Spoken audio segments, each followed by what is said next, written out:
Assalamualaikum warahmatullahi wabarakatuh. Nama saya Nur Ayu Permatasari, NIM 34201109. Saya di sini akan mempresentasikan materi ayat tafsir ekonomi selama satu semester. Yang pertama, materi jual beli.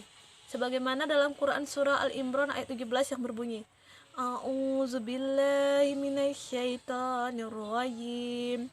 Bismillahirrahmanirrahim. As-sabirina was-sadiqina wal-qanitina wal-munfiqina wal-musta'firina bil-ashar, yang artinya orang dan juga orang yang sabar, orang yang benar, orang yang taat, orang yang menginfakkan hartanya, dan orang yang memohon ampunan pada waktu sebelum fajar. Kandungan dalam Quran surah Al-Imran ayat 17 ini, pertama, orang yang sabar. Orang yang sabar dan tabah dalam menjalani kesulitan dan dalam melaksanakan perintah Allah dan menjauhi segala larangan Allah. Dia akan diridhoi Allah hidupnya karena dia sabar dan tabah dalam menjalankan kehidupannya, baik itu dia menjalankan perintah Allah dan menjauhi larangan Allah. Dengan kesabaran ini adalah kunci utama untuk menghindari diri dari segala perbuatan dosa atau maksiat. Kemudian orang yang benar, orang yang benar, bersikap benar dan jujur, baik itu dalam perkataan maupun dalam perbuatan, maka dia senantiasa akan dilindungi oleh Allah dari segala kemudaratan. Dan Allah sangat meridhoi orang-orang yang berkata benar atau berkata jujur dan berbuat jujur. Orang yang berkata benar dan jujur ini akan banyak juga dicintai oleh manusia lain, karena kejujuran itu sebagai kunci utama dalam menjalani kehidupan di dunia maupun di akhirat. Kemudian orang yang taat. Orang yang taat dan tunduk terhadap segala perintah Allah juga akan diridhoi oleh Allah, karena taat dan tunduk kepada perintah Allah dan menjauhi segala larangan Allah. Dia akan senantiasa tidak akan pernah melupakan kewajibannya kepada Allah, karena apalagi kewajiban 5 waktu yang diperintahkan kepada seluruh umat manusia, yaitu mendirikan sholat, dan dia akan selalu taat, tunduk, dan khusyuk dalam melaksanakan ibadah tersebut. Kemudian orang yang menginfakkan hartanya, apalagi membelanjakan hartanya ke jalan yang lebih baik. Sebagaimana ajaran agama Islam menganjurkan kepada umatnya untuk membelanjakan harta ke jalan yang lebih baik, seperti membelanjakan harta untuk membantu anak yatim piatu, fakir miskin, dan orang-orang yang sedang tertimpa musibah, maka rezekinya akan dilipat gandakan oleh Allah Subhanahu wa Ta'ala. Kemudian orang yang memohon ampunan pada waktu sebelum fajar. Memohon ampunan di sini itu bisa juga diartikan sebagai beristighfar dan berdoa pada waktu sebelum fajar. Maksud di sini itu tepatnya sepertiga malam ketika melaksanakan sholat tahajud. Ketika malam itu hati kita menjadi bening dan tenang, dikarenakan manusia-manusia lain sedang terlelap tidur dan sukar untuk bangun. Maka pada saat itulah insya Allah jika kita berdoa dengan sepenuh hati dan memohon ampunan, maka doa kita tersebut akan terkabulkan. Kemudian dengan beristighfar dan berdoa disertai dengan taubat nasuha. Taubat nasuha adalah meninggalkan segala larangan Allah dan tidak mengulanginya lagi, serta menggantinya dengan perbuatan yang baik. Kemudian materi riba. Sebagaimana firman Allah dalam Quran surah Al-Imran ayat 130 yang berbunyi, A'udzubillahi minasyaitonirrajim. Bismillahirrahmanirrahim. Ya ayyuhalladzina amanu la ta'kulur riba ad'afan mud'afah wattaqullaha la'allakum tuflihun, yang artinya, wahai orang-orang yang beriman, Janganlah kamu melakukan riba dengan berlipat ganda, dan bertakwalah kepada Allah agar kamu beruntung. Quran Surah Al-Imran ayat 130. Dari ayat tersebut telah dijelaskan bahwa riba adalah perbuatan yang sangat diharamkan, dan jika yang menghalalkan riba tersebut maka dia akan mendapat azab yang pedih. Kemudian riba menurut pandangan Al-Quran. Riba adalah perbuatan yang batil, maka dari itu Allah telah memberikan azab yang pedih kepada orang-orang yang menghalalkan riba. Sebagaimana para ulama mengatakan, orang-orang yang menghalalkan riba dan besar dosanya, maka orang-orang tersebut akan mengetahui keadaannya di akhirat kelak. Mereka akan dikumpulkan dalam keadaan gila, kekal di neraka, dan mereka akan kekal di neraka dan disamakan dengan orang-orang yang kafir. Mereka akan mendapat perlawanan dari Allah dan Rasul serta kekal dalam laknat. Kemudian makanan yang diharamkan bagi mereka sebelum dihalalkan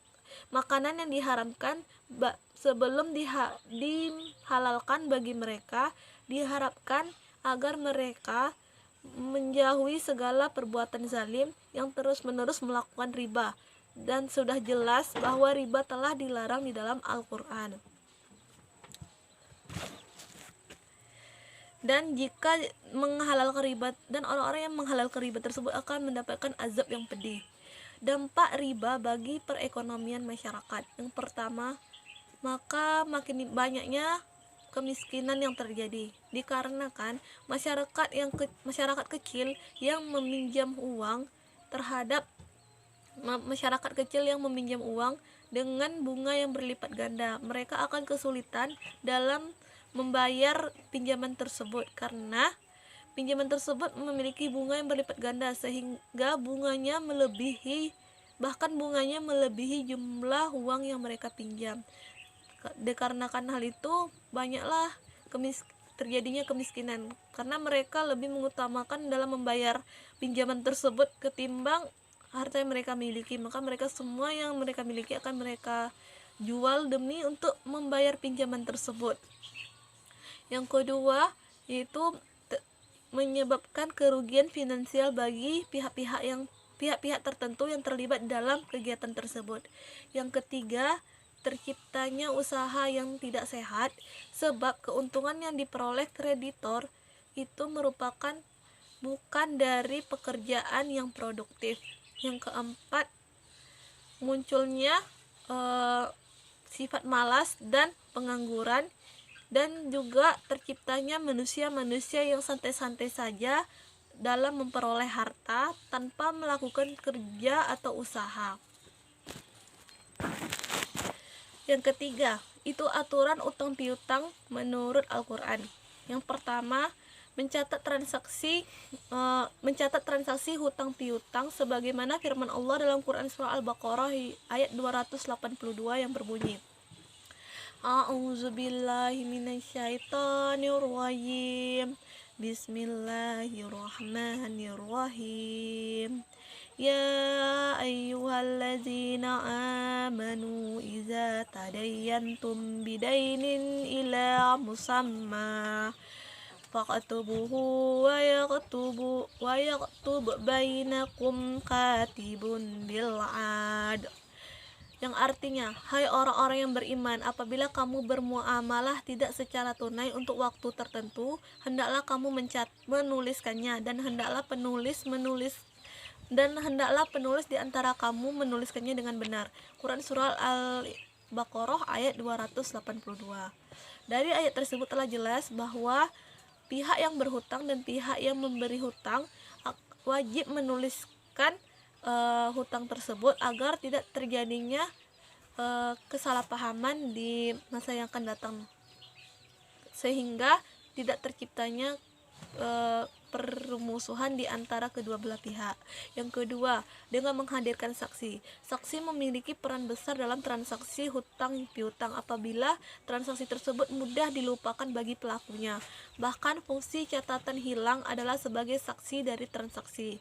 Ketika Allah menjelaskan tentang adab hutang piutang, Allah mengajarkan agar menghadirkan saksi.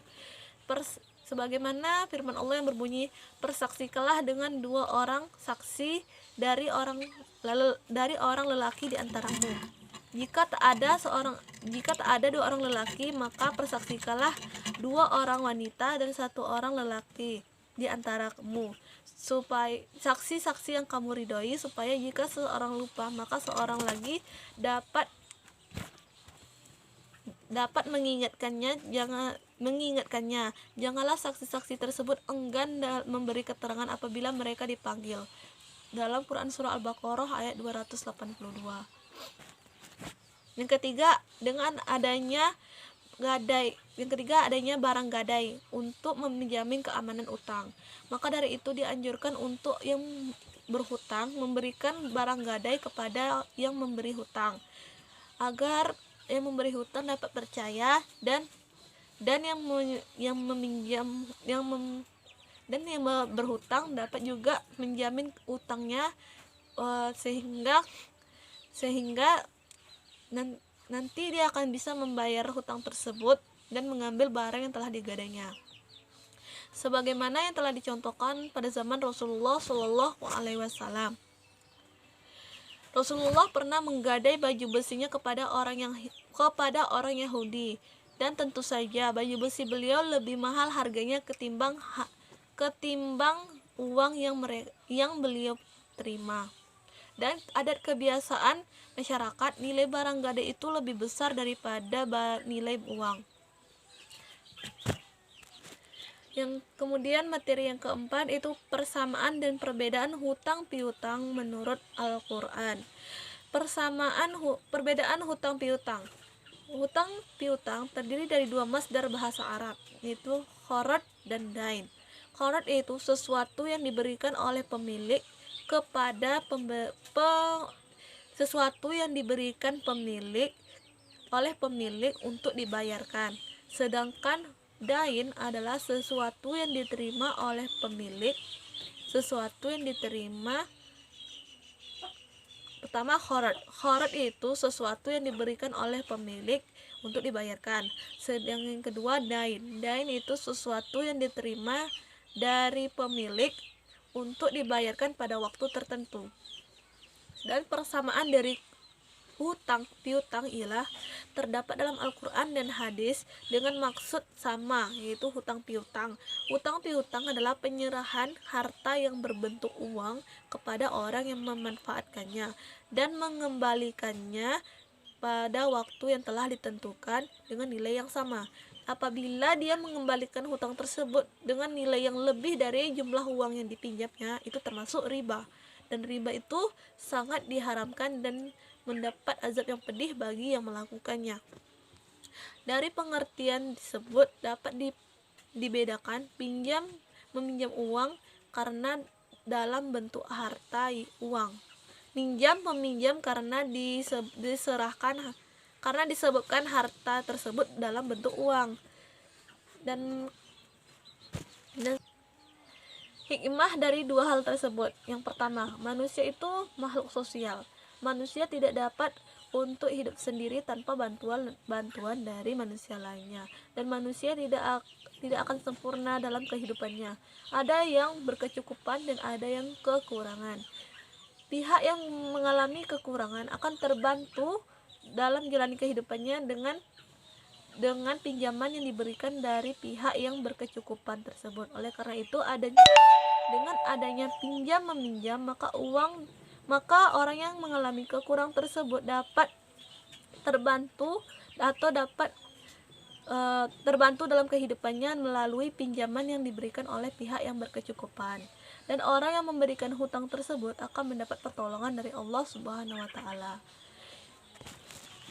Kemudian materi yang kelima yaitu tentang wirausaha dan kerjasama menurut Al-Quran.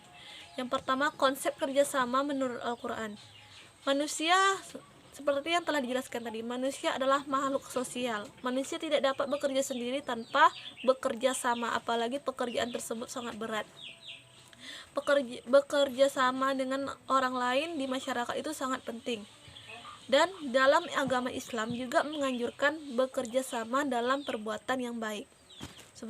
Sebagaimana firman Allah dalam Quran surah Al-Maidah ayat 2 yang berbunyi, dan tolong menolonglah kamu